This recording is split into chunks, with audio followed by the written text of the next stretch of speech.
Buat kita semuanya, Shalom. Puji Tuhan saudara.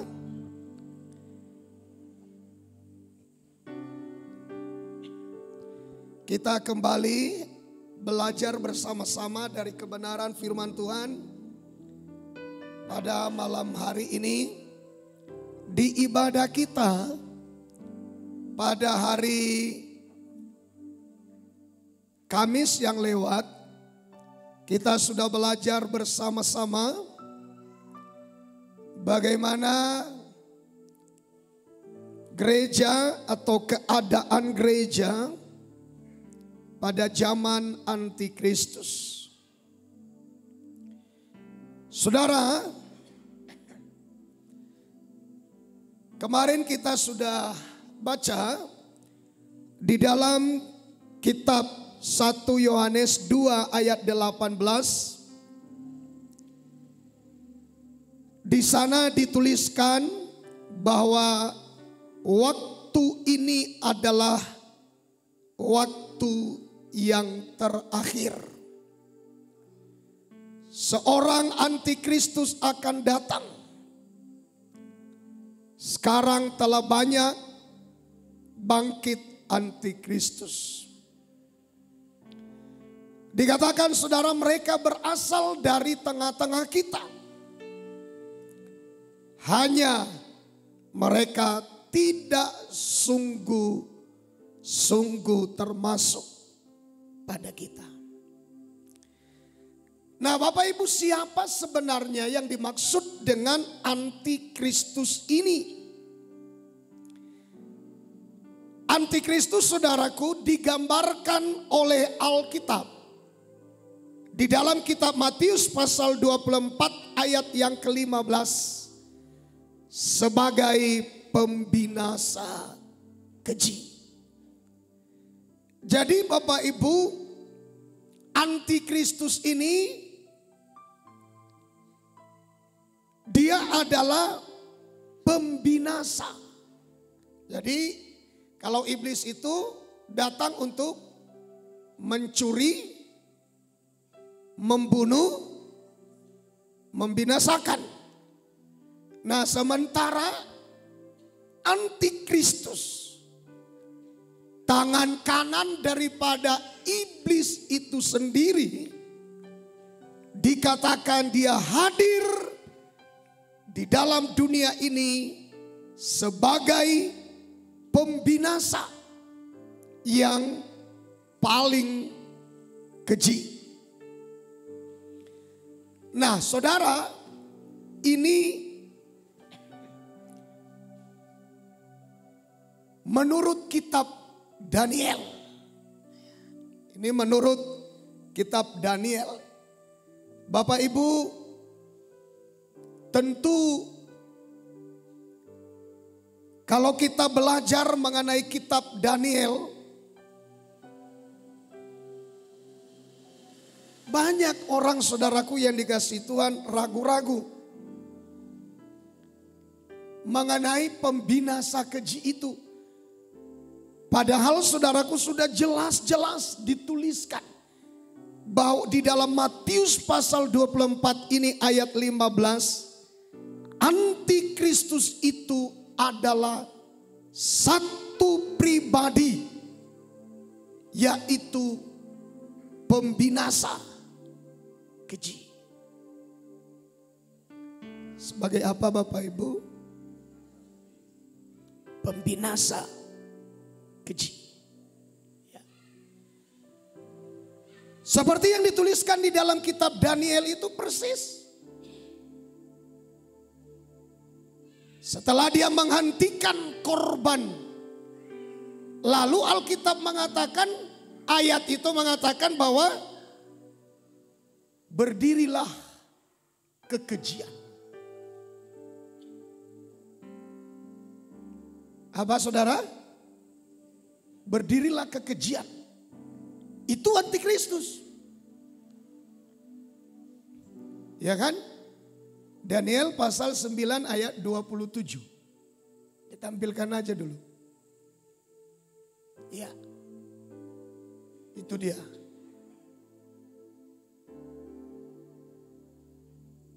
Setelah dihentikan, dua korban terpenting dalam kekristenan,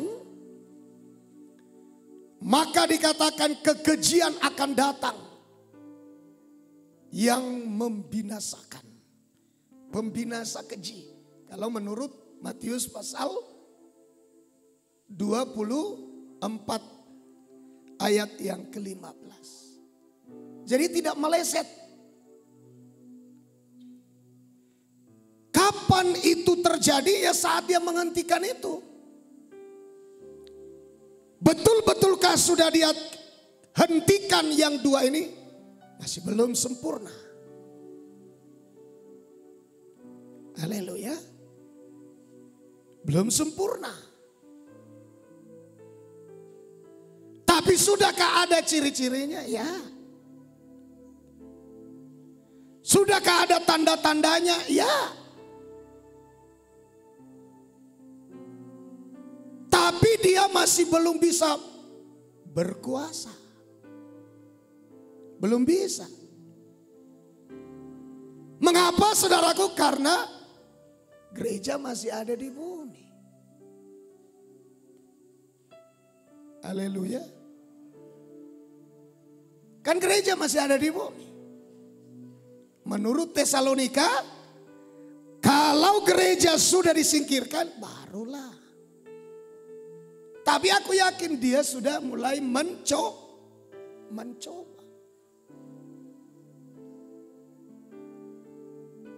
Sudah mulai mencoba.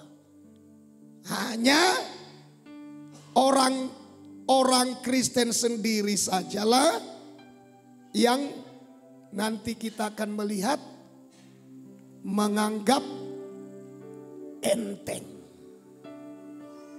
Menganggap sepele. Merasa lebih pintar dari Alkitab. Merasa lebih tahu daripada Alkitab. Au boto do daripada Alkitab. Umalo do peau.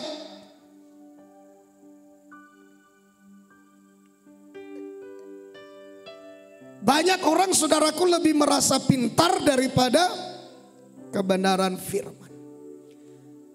Nah, ketika antikristus muncul menyatakan dirinya, bagaimana dengan gereja?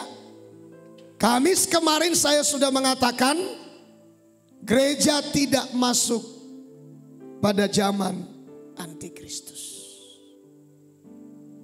Ya. Mengapa gereja tidak masuk dalam zaman antikristus? Karena Tuhan tidak menetapkan orang percaya untuk ditimpa murka. Ya. Haleluya. Ya, 1 Tesalonika 5 ayat yang ke-9. Ya, silakan dibacakan dulu. 1 Tesalonika 5 ayat 9 demikian firman Tuhan. Ya. Karena Allah tidak menetapkan kita untuk ditimpa murka, tetapi untuk beroleh keselamatan oleh Yesus Kristus Tuhan kita. Ya, itu dia. Jadi saudaraku yang dikasihi Tuhan, gereja tidak akan masuk dalam zaman antikris. Karena Tuhan tidak menetapkan kita untuk ditimpa murka. Ini bicara saudaraku yang dikasihi Tuhan tentang antikris. Ini bicara tentang zaman antikris. Gereja tidak akan masuk dalam zaman murka yang paling besar pada zaman itu. Gereja yang bagaimana? Gereja bukan gereja yang suam-suam. Ya, kemarin saya sudah katakan gereja itu menunjuk kepada orang percaya.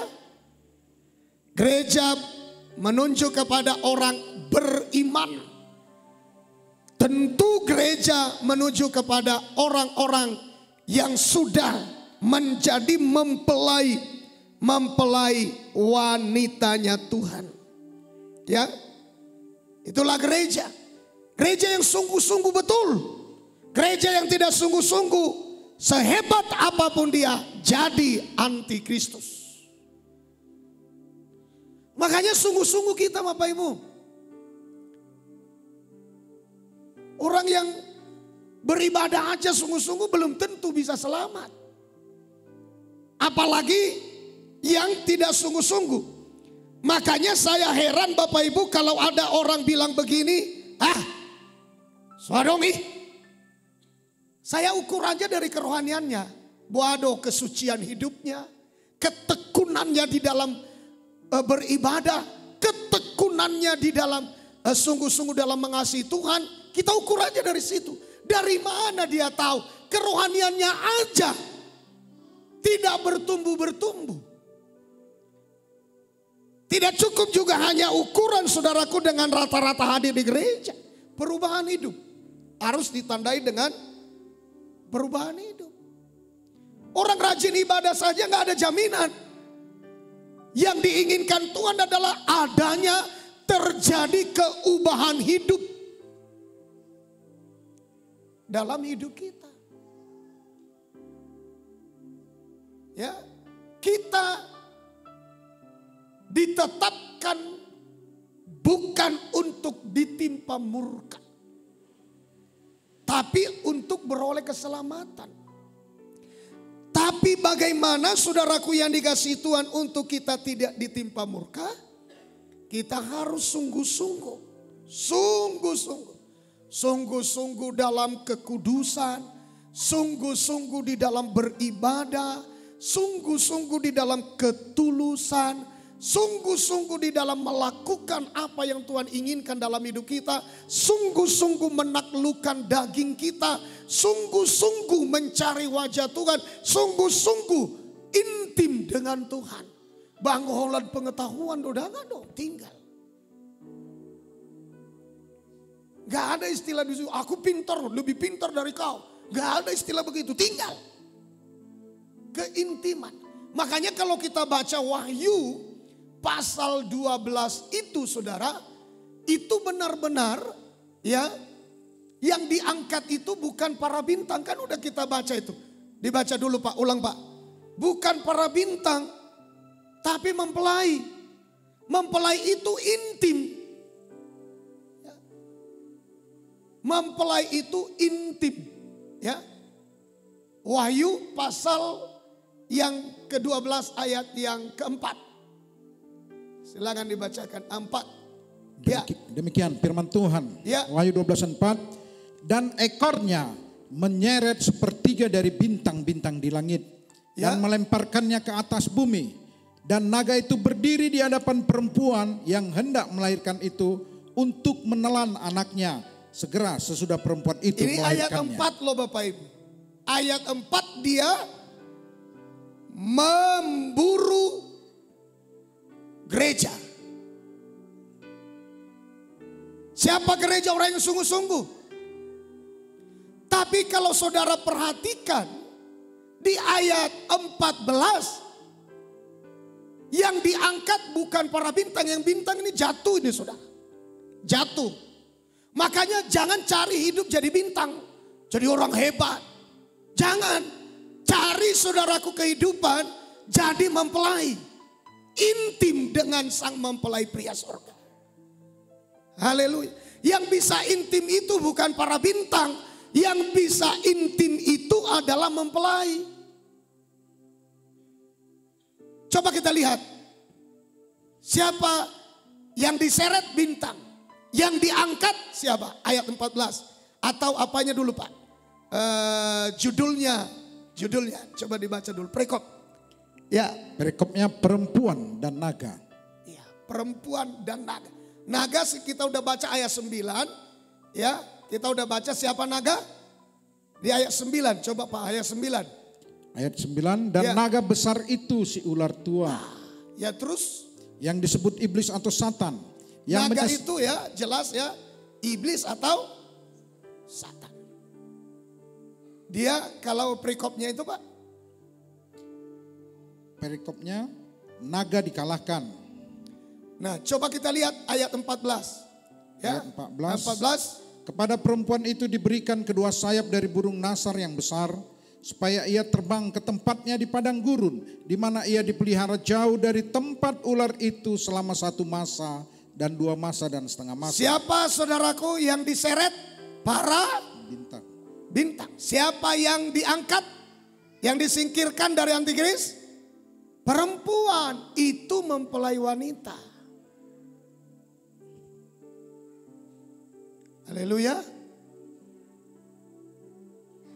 Kalau misalnya yang diangkat atau yang disingkirkan dari antikris adalah para bintang, ayo rame-rame kita jadi bintang. Haleluya. Rame-rame kita jadi bintang, asal orang hebat kita semua. Ya kan? Atau misalnya kalau dibilang yang disingkirkan pada waktu itu adalah orang kaya, ya rame-rame lah kita jadi kaya. Biar bisa disingkirkan. Ya kan? Yang disingkirkan itu adalah lambang daripada mempelai wanita, itu adalah perempuan. Itu lambang gereja, mempelai wanita Tuhan. Kenapa mempelai wanita Tuhan? Karena mempelai wanita Tuhan itu yang intim. Ya. Yang paling mengerti rahasia suami luar dalam adalah istri, mempelai. Makanya Bapak Ibu, kalau saudara ingin benar-benar mengerti hati Tuhan, jadilah mempelai. Mempelai wanita Tuhan. Itu yang diangkat, bukan para bintang. Makanya jangan kejar jadi orang hebat. Ya. Itu hebat di dunianya itu Bapak Ibu. Bukan hebat di hadapan Tuhan. Hebat di hadapan Tuhan itu yang paling inti adalah jadi mempelai wanita Tuhan. Itu yang paling intim dengan Tuhan. Jadi gereja tidak masuk dalam zaman antikris. Yang kedua Bapak Ibu, orang-orang yang masuk dalam zaman antikristus adalah orang-orang yang tidak memiliki jubah putih. Kemarin saya sudah mengatakan kepada kita, ini adalah menggambarkan Kristen halaman. Ini menggambarkan Kristen halaman. Kristen halaman itu hanya puas dengan sudah terima Yesus. Hanya puas dosanya sudah diampuni. Hanya puas sudah dibaptis. Nanti kita akan lihat, hanya puas. Aku sudah dipenuhi Roh Kudus, bala. Pokoknya cukuplah. Tapi tidak mau digembalakan. Berontak terus. Nah ini saudara, tinggal ini. Inilah yang disebut Kristen halaman. Kristen apa? Kristen halaman. Sudahkah kita lolos dari Kristen halaman?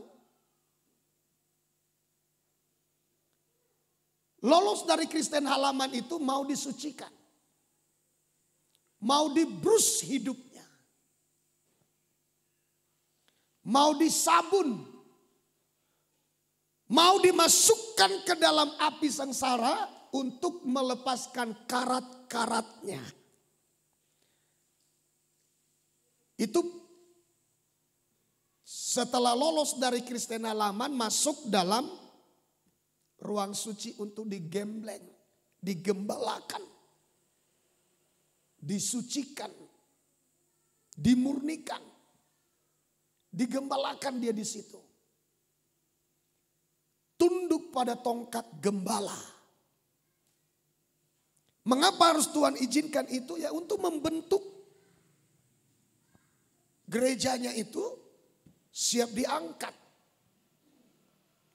Kalau tidak ada yang membentuk kita, bagaimana kita bisa dibentuk, saudara? Suka-suka kita nanti. Mana enak sama kita, ya udah suka kita. Nggak bisa begitu. Ya. Jadi Bapak Ibu, yang dimaksud dengan Kristen halaman itu adalah Kristen yang tidak mengalami pertumbuhan. Kristen yang sudah dibaptis oleh Roh Kudus, nanti ke depan saya akan terangkan, tapi tetap saja tidak mau dipimpin oleh Roh Kudus, tapi tetap saja hidup dalam daging, dalam kepuasan daging, dipimpin oleh daging, mati dalam kedagingannya. Gak mau bertumbuh, gak ada pertumbuhan. Inilah yang dimaksud saudaraku, Kristen yang tidak mengalami atau tidak mengenakan pakaian atau jubah putih.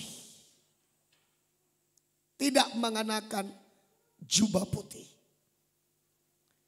Tetap saja dipimpin daging. Tidak ada perubahan. Sudah lama jadi Kristen, tapi tidak ada perubahan. Ya. Orang-orang yang sudah sampai pada tingkat mengenakan jubah putih, ini adalah orang-orang yang siap jadi martir. Unang ngetung hanya dikit-dikit aja. Acik dua ya, gak sanggup aku, gak sanggup aku. Banyaknya itu saudaraku gagal, itu karena gak sanggup. Ya kan? Gak sanggup. Aduh, kalau begitunya susahnya rupanya jadi Kristen ini. Lebih enaknya rupanya hidup di dunia, apa hidup dalam kedagingan, hidup lama itu. Hidup dalam dosa, hidup dalam kedagingan, hidup nikmat-nikmat secara daging. Itulah gambaran anak yang hilang. Tapi Kristen.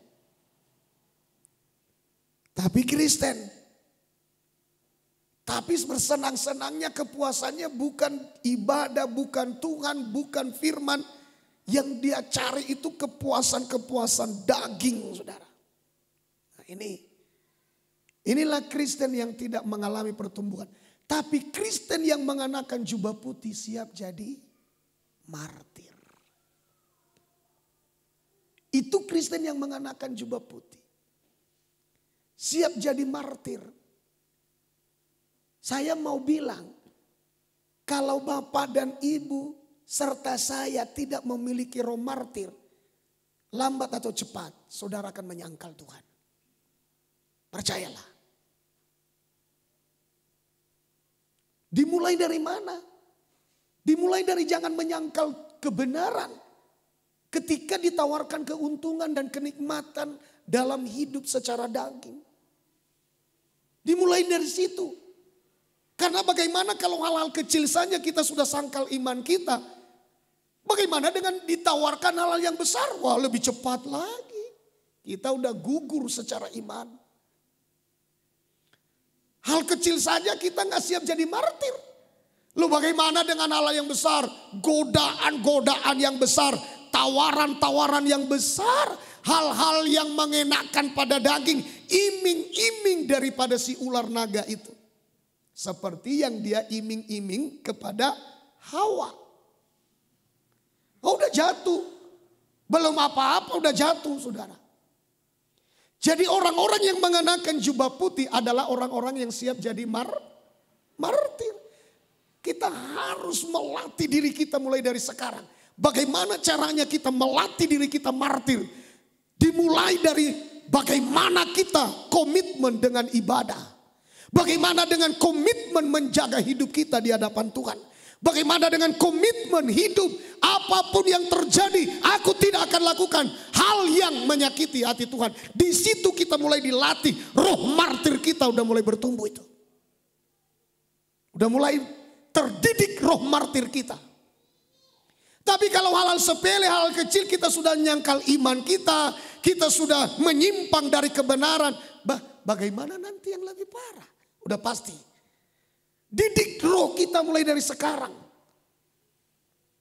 Untuk siap menjadi martir-martirnya Tuhan. Walaupun Tuhan tidak menginginkan kita jadi martir, tapi roh kita harus roh martir. Siap menderita bagi Yesus.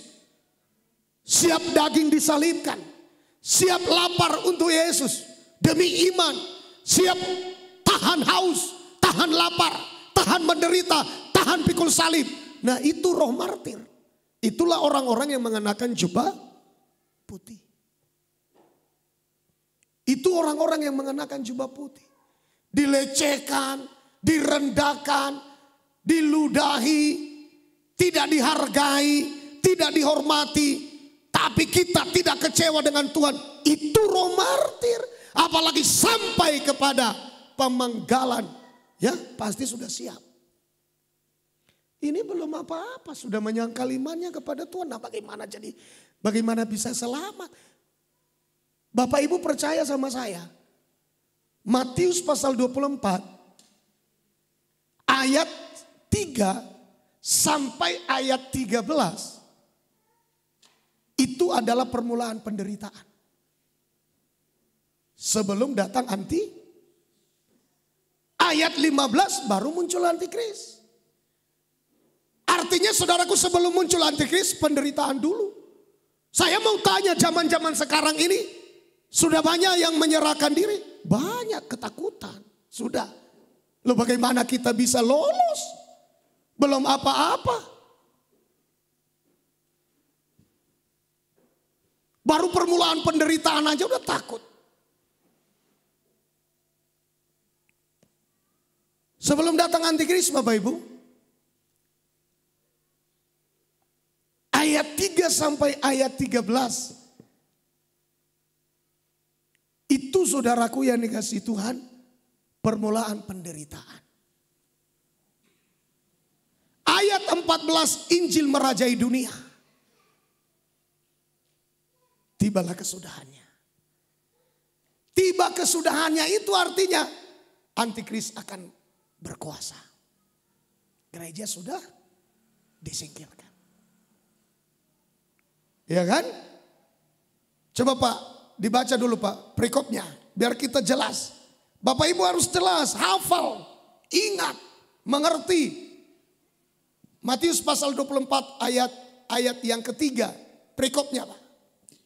Ayat ketiga dengan perikop permulaan penderitaan. Itu permulaan penderitaan, itu mulai dari diceritakan itu saudaraku ya sampai ayat 8. Coba ayat 8 Pak.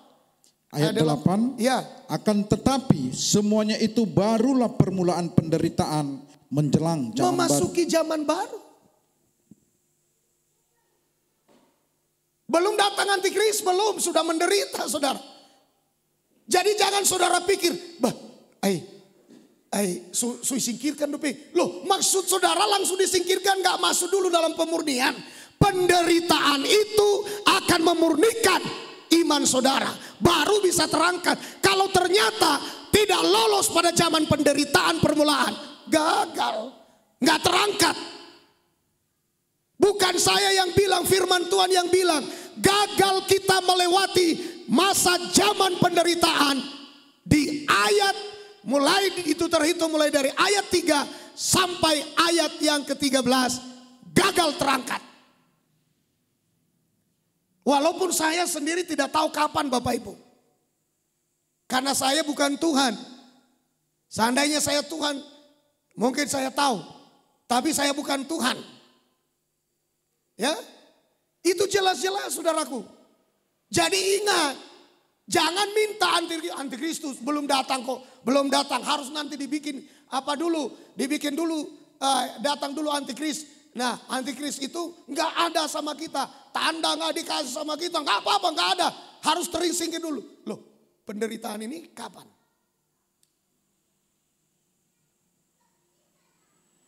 Masuk dulu dalam penderitaan, memasuki zaman baru. Zaman baru itu kapan ya saudara sendirilah tebak-tebaklah. Ya. Zaman baru, zaman yang tidak biasa. Itulah zaman baru. Dan saya menyebut zaman baru ini adalah zaman teknologi. Makin canggih ke depan ini, makin canggih dan makin canggih. Makin canggih ke depan ini. Kapan Tuhan datang nggak ada yang tahu kapan Tuhan datang. Nanti kita akan lihat sebentar saudara. Yang paling penting kalau sudah saudara siap diangkat.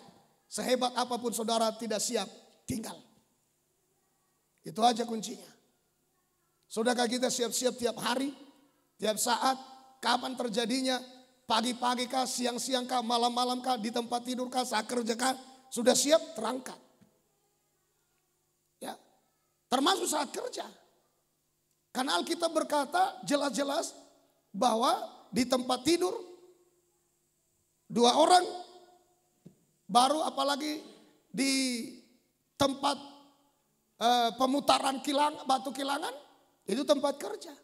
Yang kedua adalah 2 orang di ladang, itu bicara tentang di tempat rohani, penaburan benih.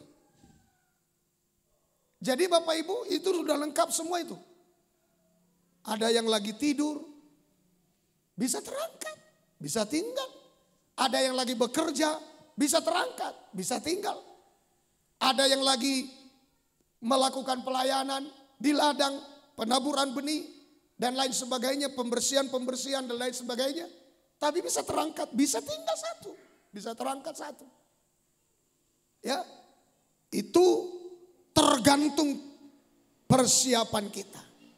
Nah, kita melangkah. Yang ketiga, yang tertinggal pada zaman antikris, yang bagian yang ketiga adalah orang-orang yang mengeraskan hati.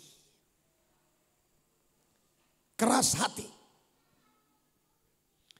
Ya, selalu menertawakan firman, selalu begitulah.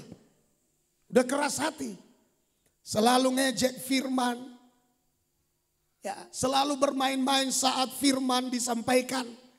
Selalu tidak ditanggapi, tidak diresponi. Selalulah badannya pegal-pegal. Kenapa? Karena tidak ada kesiapan hati. Selalulah gelisah. Ya. Pokoknya saudaraku, apalagi dosanya ditegur, wah makin gelisah. Ya. Ini orang-orang yang masuk dalam kategori keras hati, Bapak.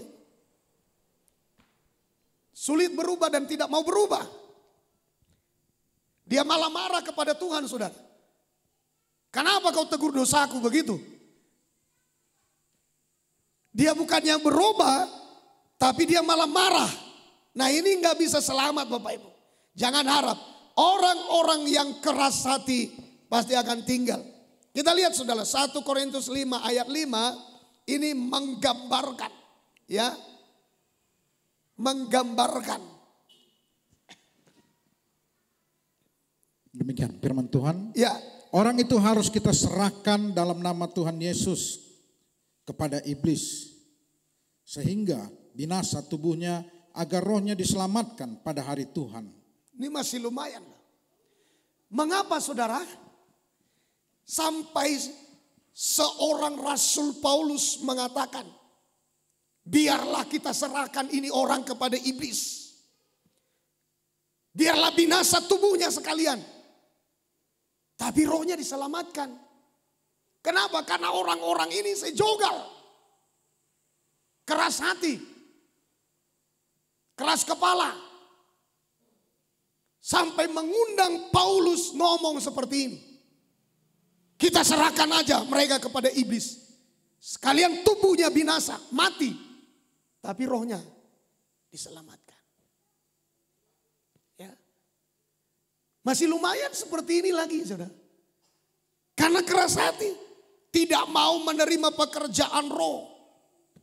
Sudah mengalami, saudaraku yang dikasihi Tuhan. Tuhan dalam hidupnya sudah mengalami hujan akhir. Sudah mengalami pekerjaan roh. Ditambah sudah mengalami mujizat, tetapi masalahnya tidak mau berubah, tidak mau bertobat, tidak mau bertobat, ya, saudaraku, orang-orang ini, saudara, yang melihat-lihat ini, para rasul ini, geram, saudara, serahkan aja tubuhnya pada iblis, mati, saudara, tapi rohnya selamat. Masih mumpung seperti itu.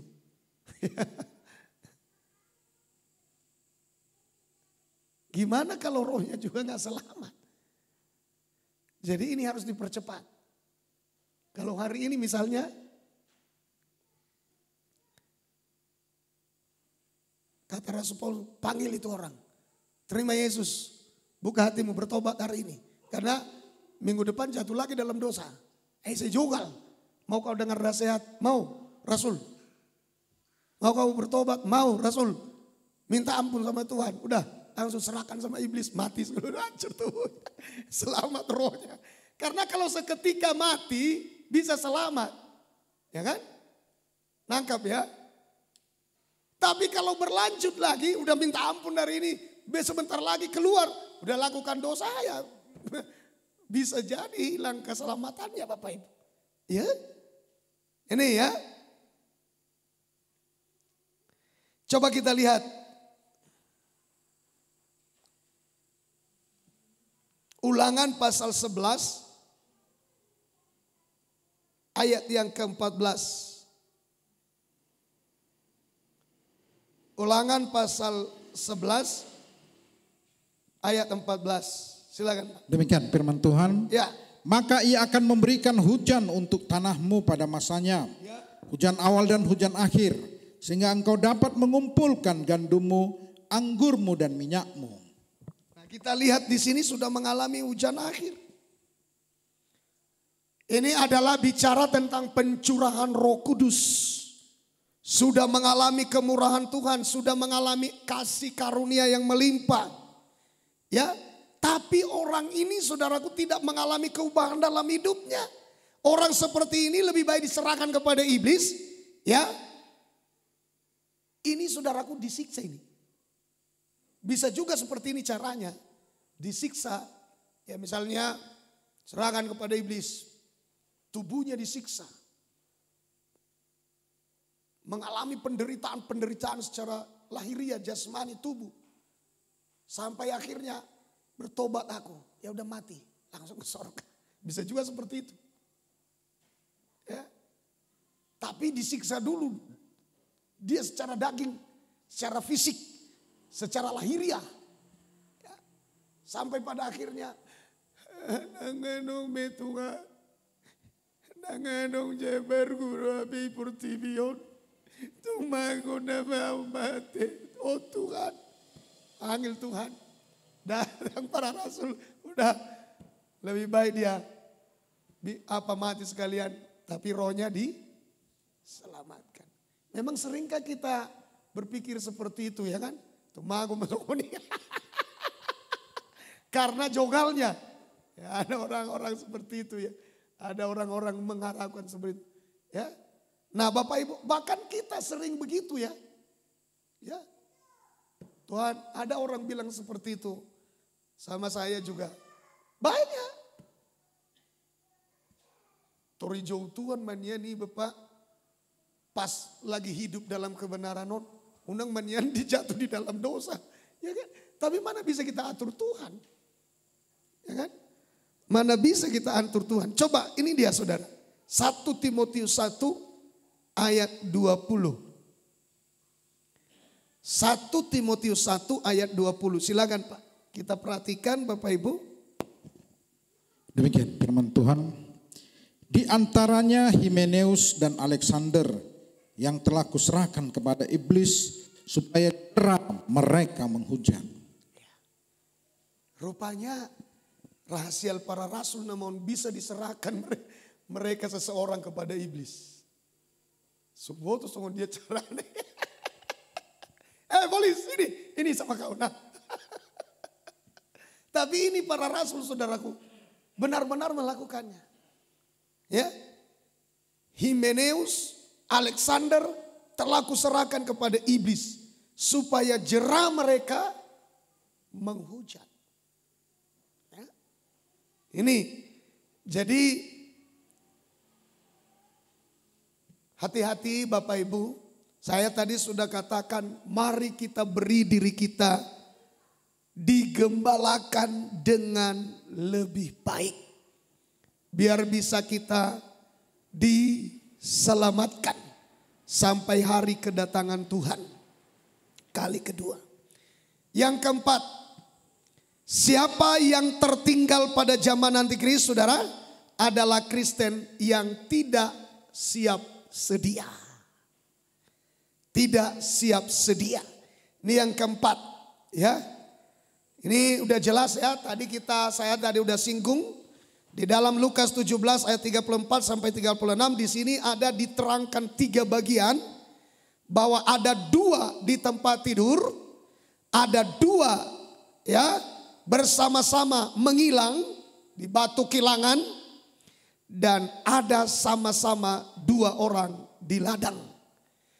Masing-masing saudaraku, 1 tinggal 1 diangkat. Masing-masing begitu. Jadi baik di tempat tidur, kalau tempat tidur bisa jadi ini bicara suami istri. Nah tentu harapan kita Bapak Ibu adalah gak boleh suami bilang begini, tema homajo wakili hita. Jalo ma bagiat tas ya Tuhani.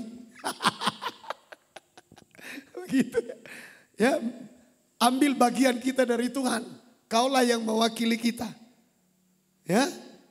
Nah ini saudaraku yang dikasih Tuhan benar-benar gak bisa mewakili.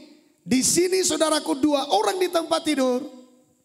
1 diangkat atau 1 dibawa, 1 tinggal.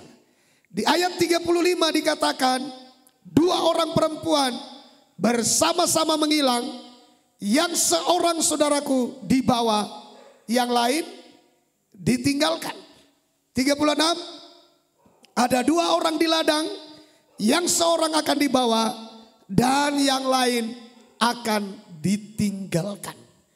Ini sama pengertiannya dengan disingkirkan atau diangkat. 1 tinggal, 1 dibawa, atau 1 disingkirkan, atau 1 diangkat. Jadi Bapak Ibu, sampai pada tidur pun harus benar tidurnya. Bagaimana kalau tidur? Mak, kejam siapa itu? Kalau ada kesempatan kubunuh dia. Lagi tidur. Tinggal. Sampai pada tidur pun. Ini perlu kita perhatikan, ini serius Bapak Ibu. Sampai pada tidur kita pun harus benar. Harus di dalam kekudusan. Harus di dalam kesucian. Tidak peduli saudara berdoa lebih dulu. Ya, harus berdoa. Tuhan jagai kami saportinon. Tapi sebelum tidur ngomong-ngomong. Kalau ada kesempatan ku matikan itu. Ya tinggal. Perhatikan tidur kita. Tidur pun harus kita perhatikan. Yang kedua saat bekerja. 2 orang perempuan bersama-sama menghilang. Saat bekerja. Saat bekerja pun saudaraku yang dikasih Tuhan. Bisa diangkat 1, bisa tinggal saat bekerja. Jadi makanya sampai pada cara kita bekerja pun harus benar. Kalau tidak benar tinggal. Haleluya. Jangan sambil menipu. Bahaya, bisa tinggal saat bekerja. Yang ketiga, di ladang. Ini menurutku bicara tentang ladang. Ini bicara tentang ladang rohani. Karena sudah ada yang mewakili bekerja secara lahiriah, maka ini 2 orang di ladang. Ini bagian dari kerohanian. Karena menghilang itu sudah mewakili bekerja. Gak mungkin dua-duanya bekerja. Ini ladang bicara tentang bagaimana menabur benih. Bagaimana bekerja dalam kerohanian. Bagaimana hidup dalam rohani. Ya kita di gereja juga saudaraku bisa tinggal. Saat ibadah bisa terangkat. Itu makanya perlu kita perhatikan kesiapan kita. Ya. Jadi gimana caranya? Dikatakan ayo kita perhatikan. Matius pasal 24 ayat 40. Kita perhatikan mulai dari ayat 40, silakan Pak. Perhatikan ya Bapak Ibu. Demikian firman Tuhan. Ya. Pada waktu itu kalau ada 2 orang di ladang, Ya. yang seorang akan dibawa dan yang lain akan ditinggalkan. Terus. Ayat 1, kalau ada 2 orang perempuan sedang memutar batu kilangan, yang seorang akan dibawa dan yang lain akan ditinggalkan. Ayat 42 perhatikan. Karena itu berjaga-jagalah, sebab kamu tidak tahu pada hari mana Tuhanmu datang. Jadi kuncinya kita kok hanya berjaga-jaga, nggak ada kunci yang lain. Nggak ada yang terlalu hebat, nggak ada yang terlalu pintar. Jangan berpedoman pada orang lain, haron, nggak bisa. Kuncinya adalah berjaga. Ya pokoknya ini 24 jam berjaga-jaga terus. Tidak siap sedia, tinggal. Nggak ada ampun saudara. Ya. Boleh memang kita melihat orang lain, tapi diri kita sendiri harus berjaga-jaga. Jangan gara-gara orang lain, orang para bintang, pada apa, oh nggak apa-apa, ayo kita ikut-ikut aja, ayo nggak apa-apa. Wah, padahal Alkitab berkata di sini ada 2 orang di ladang, ada 2 orang di tempat tidur, ada 2 orang di batu kilangan. Ya saudaraku, tidak tahu kapan itu terjadi. Makanya dikunci di ayat 42. Karena itu berjaga-jagalah. Apakah saat bekerja? Bisa jadi. Apakah saat tidur? Bisa jadi. Apakah saat beribadah? Bisa jadi. Jadi kapan? Yang mananya Pak? Nah dia dong. Saat kapan kira-kira saat bekerja? Asal boto siap-siap. Tiki karejo. Kalau tahu aku udah kasih tahu. Gak kuncinya berjaga-jaga. Jadi kalau berjaga-jaga itu saudara, jangan kita baru berjaga-jaga, ada para bintang pedoman kita. Oh pas, para bintang berkata berjaga-jaga, lalu kita berjaga-jaga. Enggak, masing-masing tiap hari berjaga. Masing-masing tiap hari berjaga-jaga. Karena kita nggak tahu kapan. Apakah saat tidur, apakah saat bekerja, apakah saat kita menjalankan kerohanian kita. Tapi yang jelas di sini dikatakan berjaga-jagalah sebab kamu tidak tahu pada hari mana Tuhanmu datang. Ayat 43, silakan Pak, ayat 43. Ayat 43. Ya. Tetapi ketahuilah ini, jika tuan rumah tahu pada waktu mana pada malam hari pencuri akan datang, sudahlah pasti ia berjaga-jaga dan tidak akan membiarkan rumahnya dibongkar. Nah sering sekali kita berpikir seperti ini. Jikalau tuan rumah tahu kapan pencuri datang, ia pasti berjaga-jaga. Ya kan? Tapi masalahnya saya mau tanya. Apakah orang yang punya rumah tahu kapan pencuri datang? Tahu? Jadi makanya disitulah kelalaian, tidak berjaga. Justru saat itulah maling masuk. Nangkap ya Bapak Ibu? Makanya Bapak Ibu diperkirakan lebih banyak yang tinggal daripada yang terangkat. Itu jauh-jauh sebelumnya Alkitab sudah mengatakan. Apalagi kalau sudah masuk ke sini. Kalau tuan rumah tahu kapan maling datang. Misalnya pencuri datang. Sadarion. 24 jam sadarion dan mau di mana. 24 jam. Ya kan? Gak tidur. Kalau kita tahu juga Tuhan datang kapan. Batafulkan di sini. Songol mengapin si buaya ini. Kan? Saborngin alai berdoa. Ya kan begitu. Akhirnya bukan Tuhan yang datang, polisi yang datang. Ya kan? Ya kan? Masalahnya kita nggak tahu kapan Tuhan datang. Nggak ada yang terlalu hebat. Saya bilang nggak ada yang terlalu hebat. Berjaga-jaga. Kalaupun ada orang bilang begini, pesan saya kan seperti itu persis. Kalaupun saudara bilang sekarang ini nggak apa-apa, oke lah. Tapi tetap berjaga. Itu yang saya tawarkan kan kepada kita. Berjaga-jaga. 24 jam kita harus berjaga-jaga. Kenapa? Ya kalau belum ya puji Tuhan. Masih diberi kesempatan untuk hidup. Menunggu penggenapan. Ya, tadi saya dengarkan di televisi, saudara, dibahas Joe Biden dalam pidatonya mengatakan bahwa paling lambat tahun 2030 Jakarta bisa tenggelam. Kan begitu, mau dibahas. Wah, kalau sudah membahas para pakar ini luar biasa ini. Ya, dibahas para pakar. Begini dong, kalau menurut saya sih itu terlalu cepat. Kalau versi saya tahun 2050 katanya. Ada yang satu bilang, gak tahu kita. Tapi kemungkinan dari prediksi-prediksi, yang satu bilang, ini kemungkinan memang bisa tenggelam. Karena hanya menurut perkiraan pembahasan mereka, 6 meter saja naik pasang laut. Pasangnya namanya itu, ya pasang. 6 meter saja bisa membawa bencana. Nah, Bapak Ibu gak ada yang tahu loh. Bahkan prediksi BMKG pun mengenai gempa diprediksi.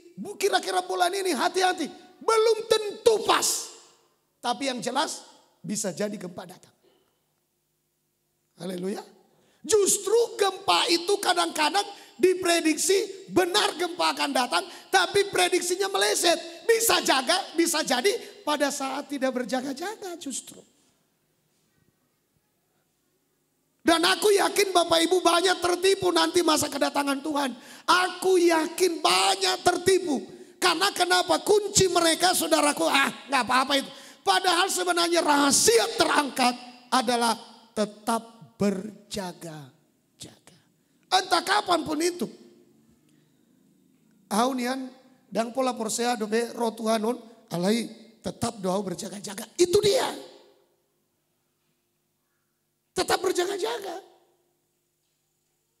Menurut pendapatku, kalau menurut apalagi orang-orang berilmu ini kan, wah, jangan tanya, oh sudah iboto, dohot ujung-ujung di Portibion, boy dohi cari tahun, ya. Tapi kalaupun dia tahu itu, ya saudaraku, bisa aja prediksinya belum tentu benar. Kuncinya di mana lalu? Bukan di pengetahuan, bukan di hebat. Di berjaga-jaga. Di situ rahasianya. Ya. Sebab itulah yang dibilang oleh Tuhan Yesus di sini. Ayat 44. Ya.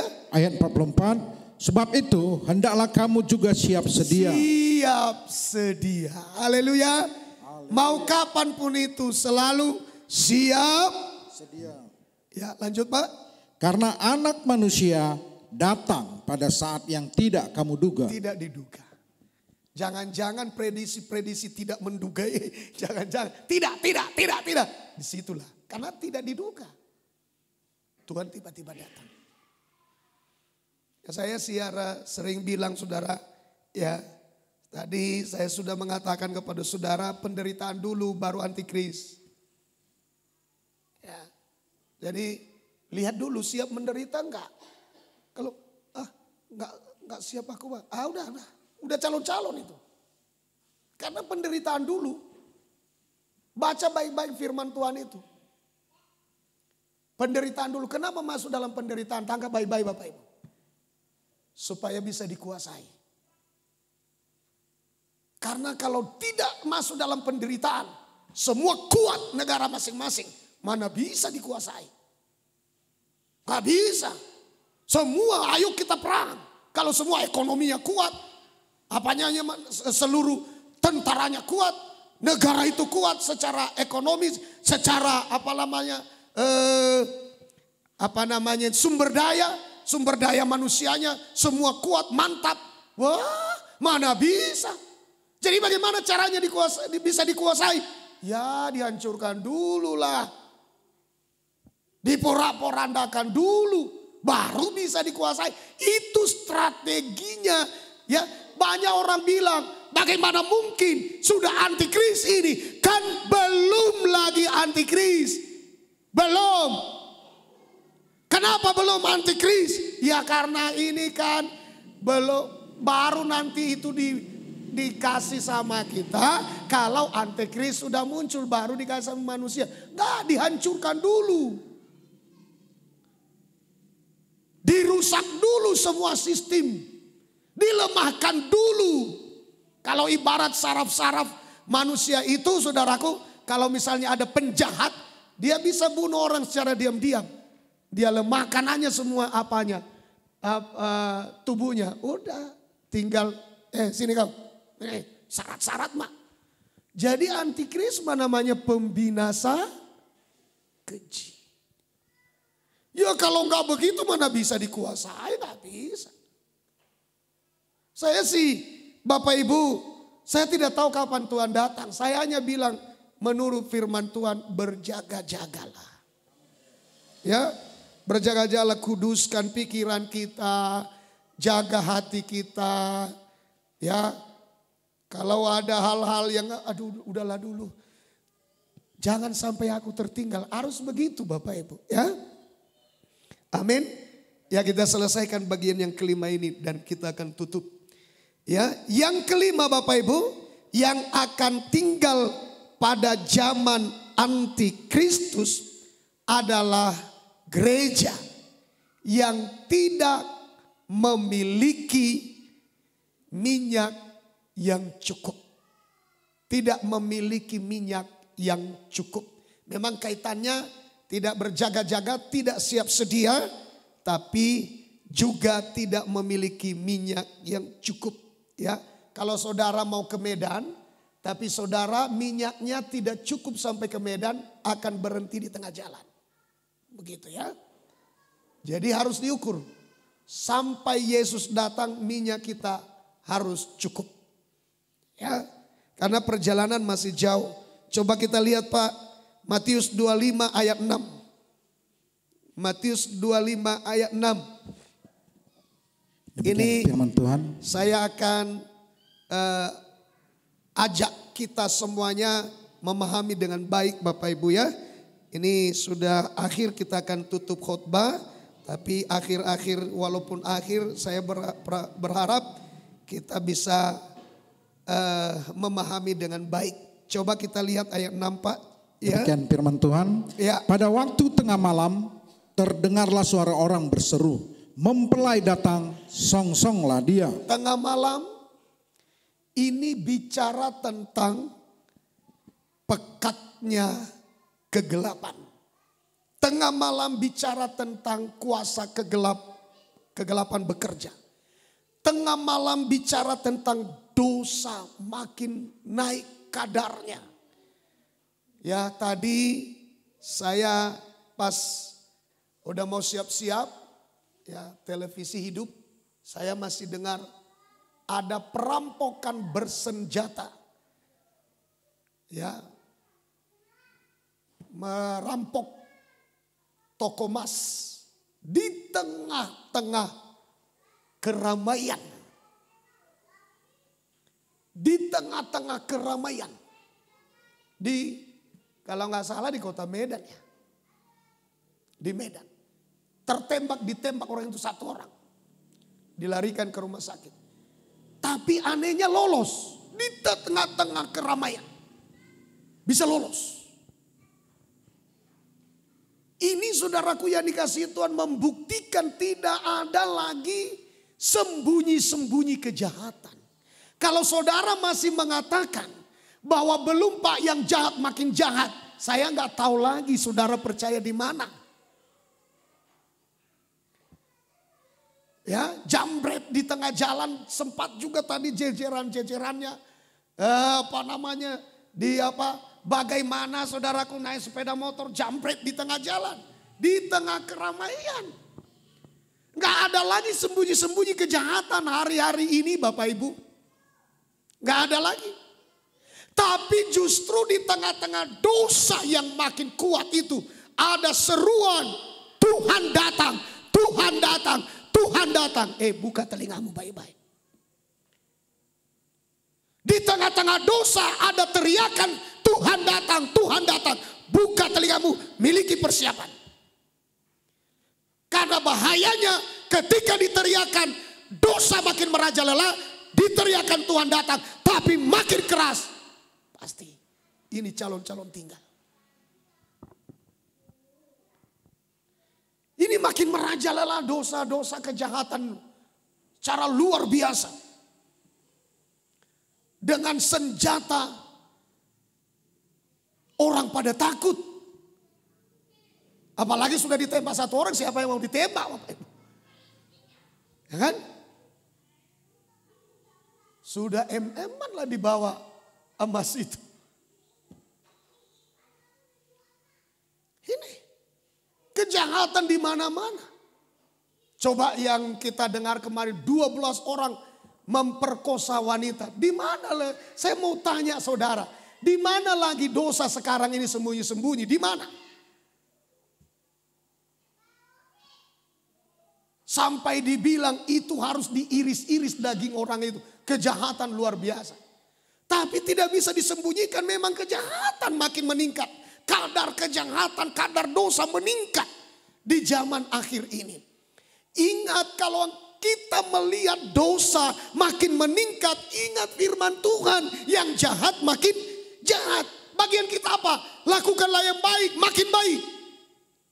Supaya kita jangan ambil bagian dari kejahatan di dunia ini.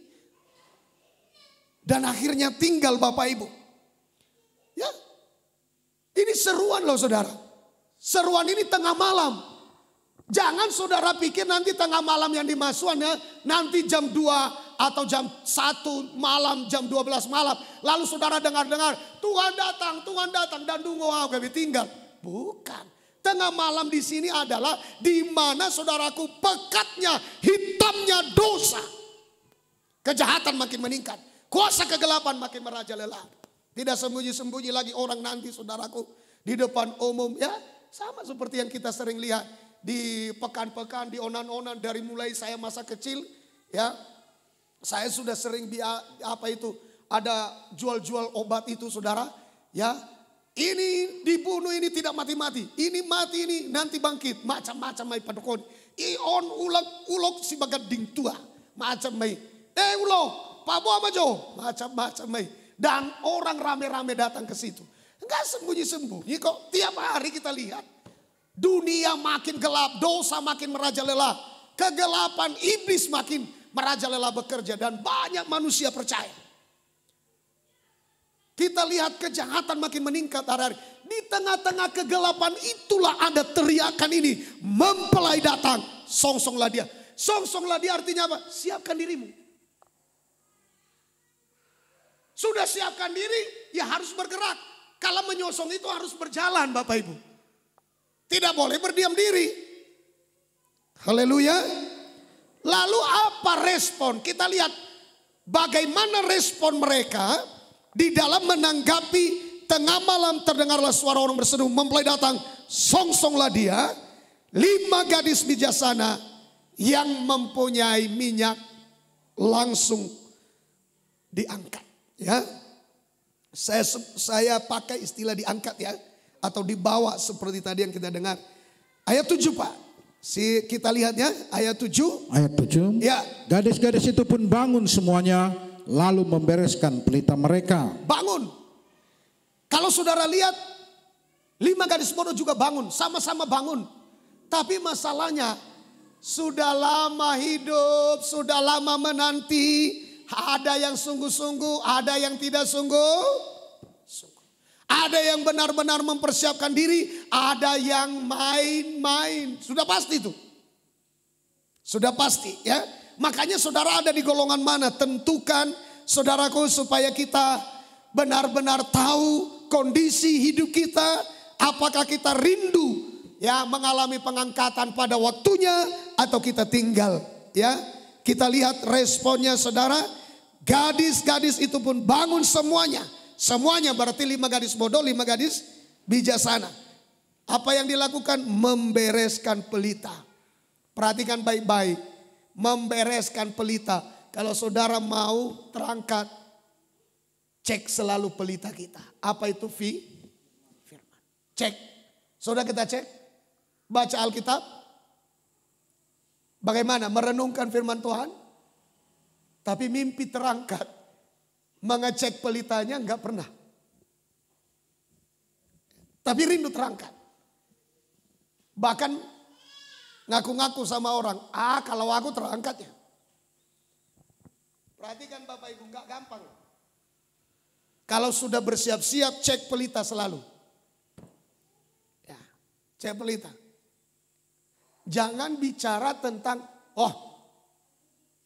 tadi malam kami ibadah PA. Sungguh-sungguh aku sampai nangis-nangis, hancur hatiku. Terjadi pertobatan, turu bereng doa dong sinar. Allah mau terangkat. Tapi kan tidak langsung seketika itu kan Tuhan datang.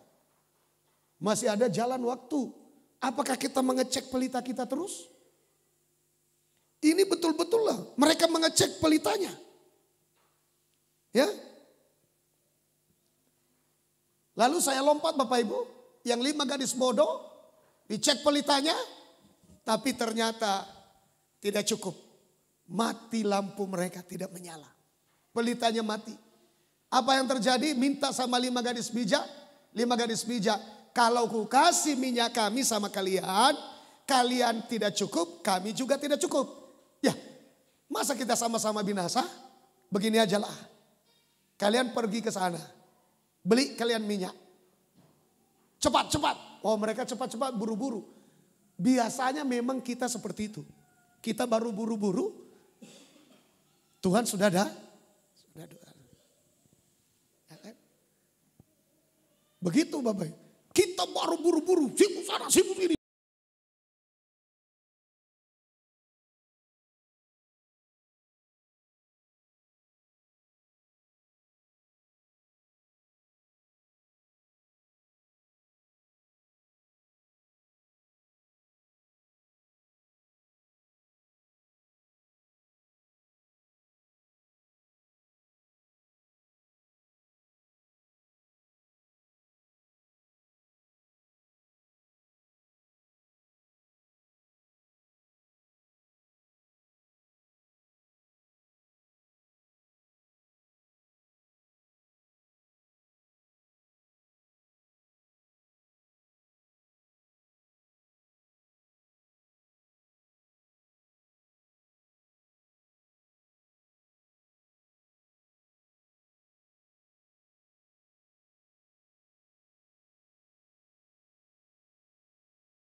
Akan tetapi waktu mereka sedang pergi untuk membelinya, Terus? datanglah mempelai itu dan mereka yang telah siap sedia masuk bersama-sama dengan dia. Siapa yang akan masuk?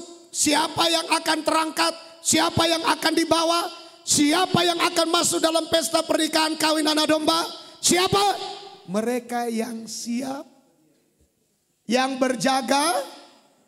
Berjaga-jaga. Bukan orang hebat kok. Hanya berjaga-jaga saja. Bukan orang pintar. Hanya berjaga-jaga saja udah cukup. Ini Bapak Ibu ya. Jadi yang akan selamat itu dengar baik-baik. Yang sudah siap sedia. Ya, siap sedia. Saya tidak mengatakan saudaraku yang dikasih Tuhan. Saya tidak pernah mengajarkan kepada kita bahwa nama tidak. Saya berkata berjaga-jagalah. Berjaga-jaga. Inilah dia yang tadi dikatakan begitu mempelai datang. Yang masuk dalam pesta perjamuan kawin. Mempelai laki-laki dengan mempelai wanita adalah mempelai yang siap sedia. Haleluya. Jangan bilang begini, belum. Tapi Atau bilang begini, on nama tapi tidak siap sedia, sama doang. Harus siap sedia, ya. Jadi ini kelebihan gadis-gadis bijaksana ini, yang pertama adalah siap sedia. Ayat 4. Kita lihat kelebihan mereka ya. Silakan Pak, ayat 4. Ayat 4. Sedangkan gadis-gadis yang bijaksana itu membawa pelitanya dan juga minyak dalam buli-buli mereka. Jadi inilah kelebihan mereka ya, siap sedia. Catatannya siap sedia adalah mereka mengecek pelitanya cukup, minyaknya cukup. Ya. Haleluya, amin. Jangan begini. Ya. Kita mau kemana nih? Contohnya ke Jakarta. Tapi saudara udah tahu kita. Ongkos kita ya hanya cukup untuk sampai ke Jakarta. Dengan berpikir, dong dua noni sani. Tuh emang, adong dona burju-burju isi. Ya, bisa nggak pulang. Ya, harus disiapkan. Begitu juga dengan menyambut kedatangan Tuhan ini harus dipersiapkan.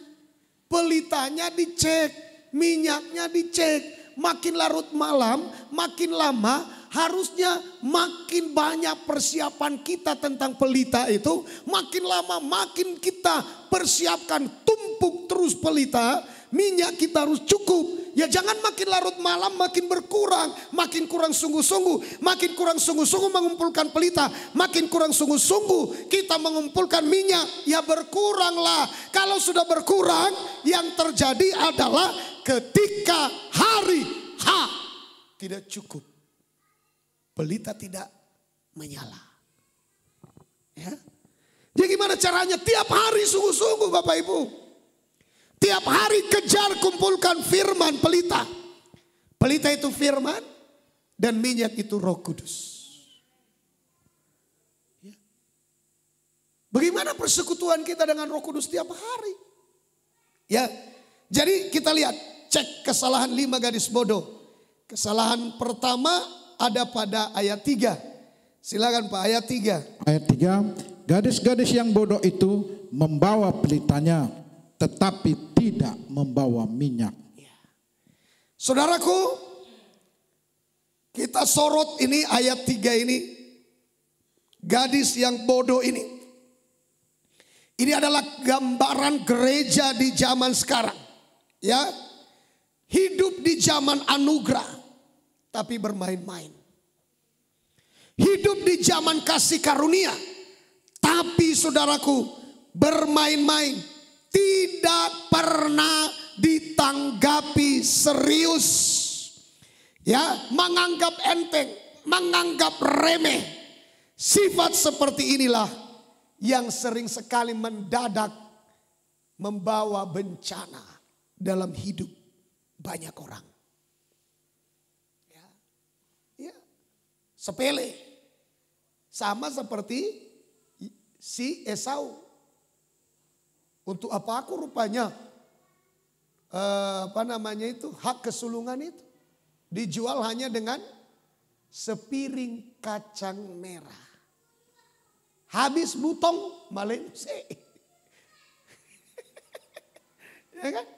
Padahal hak kesulungan sudah dijual.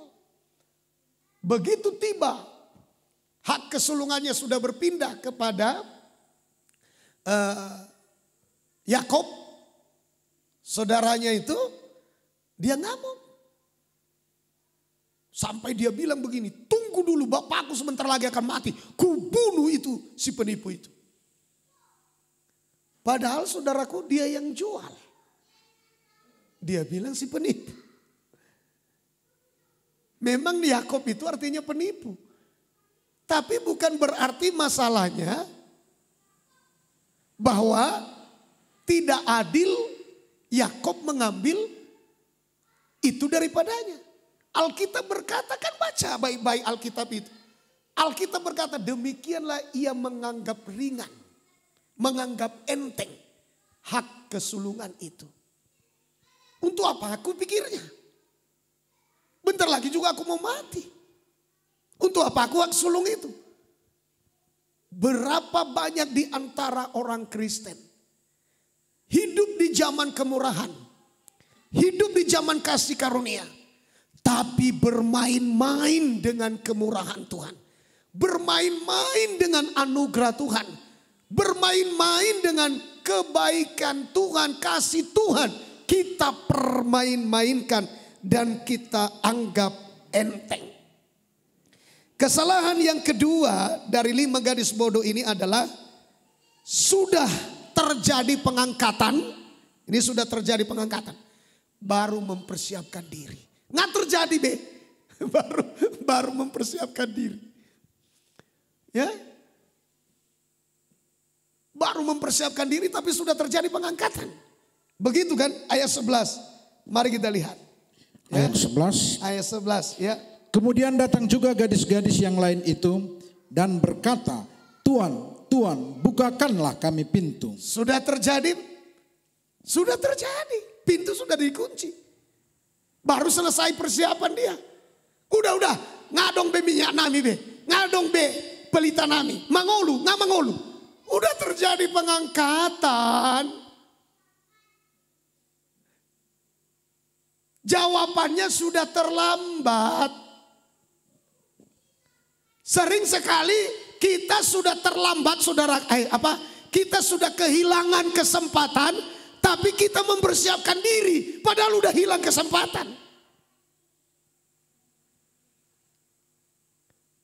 Coba contohnya Bapak Ibu, ya, orang contohnya, misalnya ini seperti kalau sering kita lihat pelantikan kabinet, pas misalnya presiden baru masuk, baru susun kabinetnya, baru mau melantik kabinetnya. Pelantikan sudah selesai, baru siap-siap ibadah maridi dope. Pelantikan sudah selesai.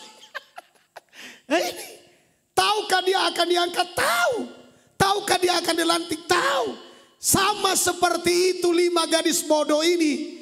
Sudah diserukan Tuhan mau datang, sudah.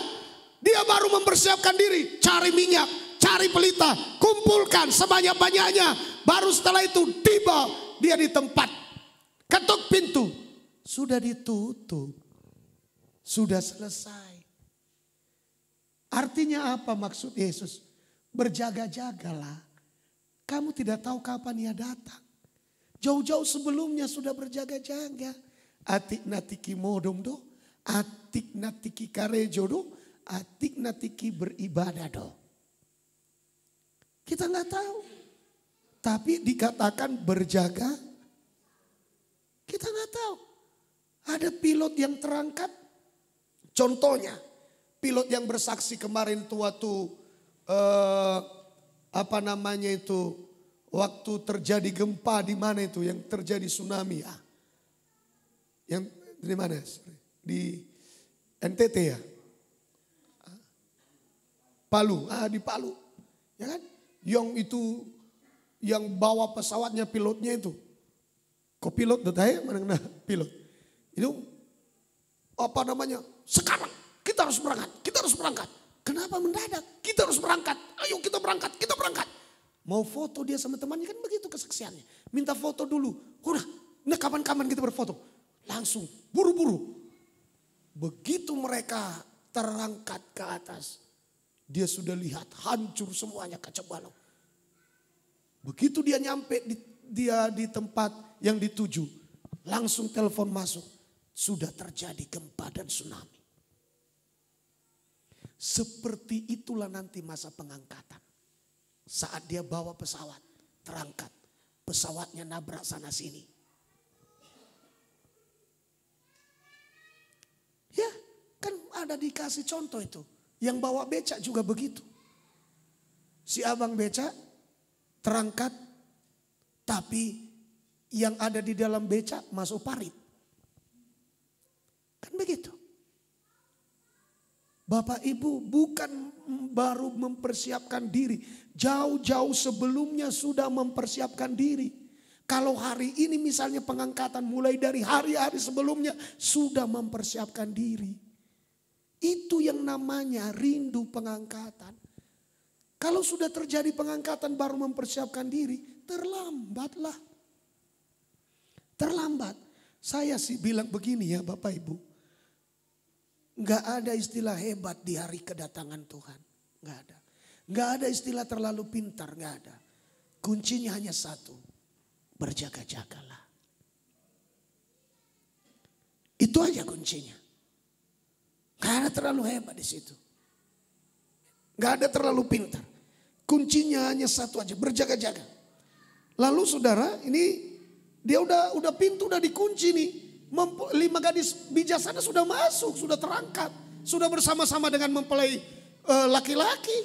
Baru tiba dia, pintu udah dikunci. Coba apa jawab mempelai laki-laki? Ayat 12. Ayat 12. Ya. Tetapi ia menjawab, aku berkata kepadamu, sesungguhnya aku tidak mengenal kamu. Sebenarnya mengapa Yesus bilang, aku tidak mengenal kamu. Bukan berarti Tuhan Yesus tidak kenal siapa mereka.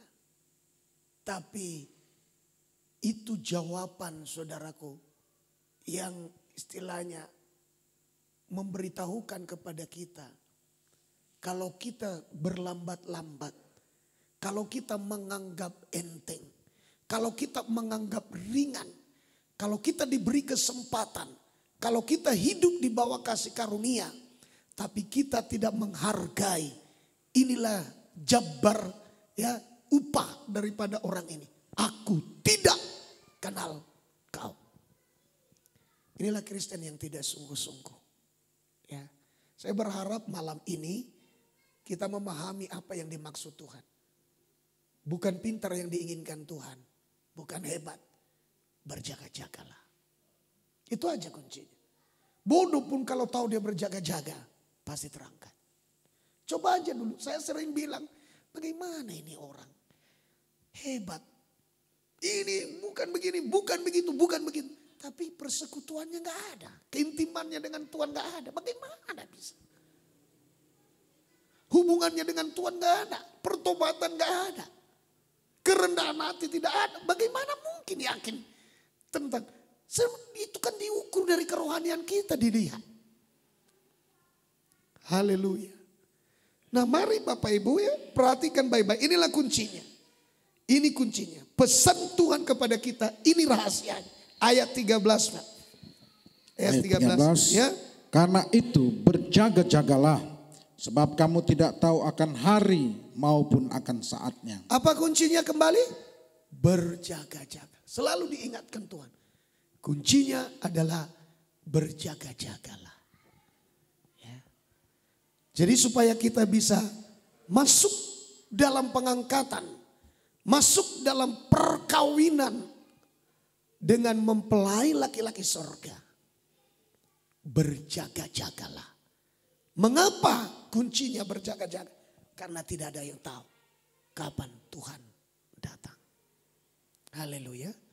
Jadi kalau hari ini dia datang, jauh dari hari-hari kemarin, sudah berjaga, itu yang namanya siap sedia. Siap sedianya. Ya. 5 gadis bodoh ini menggambarkan kehidupan Kristen yang memiliki pelita yaitu firman. Tapi tidak memiliki minyak yang cukup. Nih ya, ini artinya tidak memiliki minyak yang cukup. Tidak memiliki Roh Kudus. Dia mau sudah dipenuhi oleh Roh Kudus, sudah. Sudah memiliki firman, sudah. Sudah dibaptis Roh Kudus, sudah. Tapi kenapa tidak cukup hubungannya dengan Roh Kudus? Setiap hari. Apalagi tidak mau dituntun oleh Roh Kudus. Pasti berkurang. Lama-lama lihat aja. Pasti berkurang. Mengalami penurunan.